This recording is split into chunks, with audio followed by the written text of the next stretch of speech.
കർത്താവിൽ പ്രിയ ദൈവമക്കളെ, നിങ്ങൾക്കേവർക്കും വീണ്ടും വരുന്നവനാവുന്ന യേശു ക്രിസ്തുവിന്റെ നിസ്തുല്യ നാമത്തിൽ ഒരിക്കൽ കൂടെ സ്നേഹവന്ദനം അറിയിച്ചുകൊണ്ട് ഞാൻ എൻ്റെ കർത്തവ്യത്തിലേക്ക് കടക്കട്ടെ. ഇന്ന് നാം ധ്യാനിക്കാൻ പോകുന്നത് യോഹന്നാനുണ്ടായ വെളിപാട് 1-ാം അധ്യായം അതിൻ്റെ 14-15 വാക്യങ്ങൾ. യോഹന്നാനുണ്ടായ വെളിപാട് പുസ്തകം 1-ാം അധ്യായം അതിൻ്റെ 14-15 വാക്യങ്ങളെ വായിക്കുന്നു. അവന്റെ തലയും തലമുടിയും വെളുത്ത പഞ്ഞുപോലെ ഹിമത്തോളം വെള്ളയും, കണ്ണ് അഗ്നി ജ്വാലയ്ക്ക് ഒത്തതും, കാൽ ഉലയിൽ ചുട്ടുപഴുപ്പിച്ച വെള്ളോട്ടിന് സദൃശവും, അവന്റെ ശബ്ദം പെരുവെള്ളത്തിന്റെ ഇരച്ചിൽ പോലെയും ആയിരുന്നു. ഹല്ലേലൂയ. പ്രിയമുള്ളവരെ, ദൈവപുത്രനാവുന്ന യേശു ക്രിസ്തുവിനെ നല്ലവണ്ണം കണ്ട അനുഭവിച്ചറിഞ്ഞ വ്യക്തിയാണ് നമ്മുടെ യോഹന്നാനെന്ന് നാം ചിന്തിച്ചല്ലോ.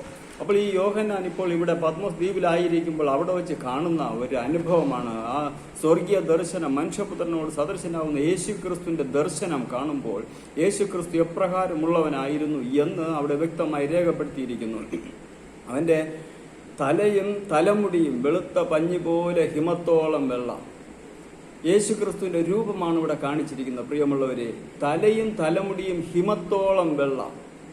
അപ്പോൾ നമുക്കറിയാമല്ലോ, മഞ്ഞ് കൂടിക്കിടക്കുന്ന ഒരു അനുഭവത്തിൽ കാണുമ്പോൾ മഞ്ഞ് എപ്രകാരം വെളുത്ത പരിശുദ്ധിയോടുകൂടെ ആയിരിക്കുന്നു, അതുപോലുള്ള തലമുടിക്കൊത്ത ഒരു വ്യക്തിയാണ് നമ്മുടെ യേശു കർത്താവിനെ അവിടെ ദർശിക്കുന്നത്.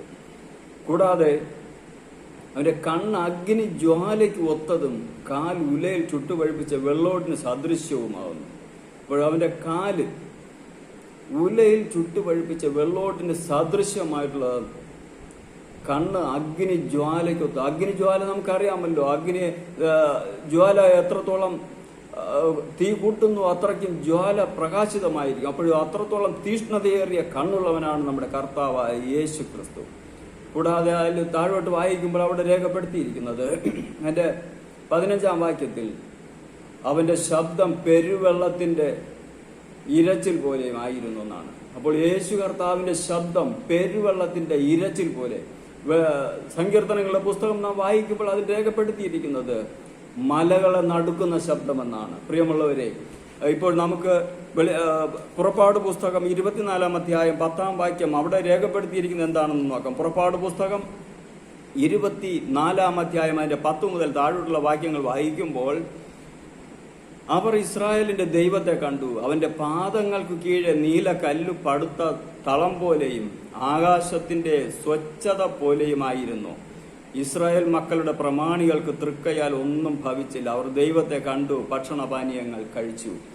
ഇസ്രായേൽ ജനതയെ മോശയിൽ കൂടെ വഴി നടത്തിക്കൊണ്ടുവന്ന ദൈവം തമ്പുരാൻ സീനായി മലയുടെ അടിവാരത്തിൽ വന്നപ്പോൾ യേശു കർത്താവ് സാന്നിധ്യത്തിൽ, യേശു കർത്താവ് കൂടെ ഉണ്ടായിരുന്ന അതേ സാന്നിധ്യത്തിൽ പിതാവായ ദൈവം ഇസ്രായേൽ ജനതയെ വിളിച്ചുകൊണ്ടുവന്ന മോശയെ വിളിച്ച് മരുഭൂമിയുടെ ആ ഏകാന്തതയിൽ നിന്നും, ആ ഒന്നുമില്ലായ്മയിൽ നിന്നും, ശൂന്യതയിൽ നിന്നും മോശയെ വിളിച്ച് സീനായി മലയിൽ കൊണ്ടുപോയിട്ട് സീനായുടെ പർവ്വതത്തിന്റെ അടിവാരത്തിൽ ജനതയെ നിൽക്കുവാൻ പറഞ്ഞിട്ട് മോശയെ ആദ്യം വിളിച്ചുകൊണ്ടുപോയി. അതിനുശേഷം മോശയോട് പറഞ്ഞു, നീ ഇറങ്ങിച്ചെന്ന് 70 പേരെ തെരഞ്ഞെടുത്തുകൊണ്ട് വരുവാൻ, ഇസ്രായേൽ ഗോത്രങ്ങളിൽ നിന്ന് 70 പേരെ തെരഞ്ഞെടുത്തുകൊണ്ട് വരുവാൻ പറഞ്ഞു. അങ്ങനെ അഹരോന്റെ മക്കളും 70 പേരും കൂടെ ആ മലയുടെ അടിവാരത്തിൽ നിന്നും മുകളിലോട്ടും പർവ്വതത്തിൽ കയറിയിട്ട്, ആ പർവ്വതത്തിൽ കയറിയപ്പോൾ അവർക്ക് ഉണ്ടായ ദർശനമാണ് പിതാവായ ദൈവം തമ്പുരാൻ അവിടെ കാണിച്ചു കൊടുക്കുന്നത്.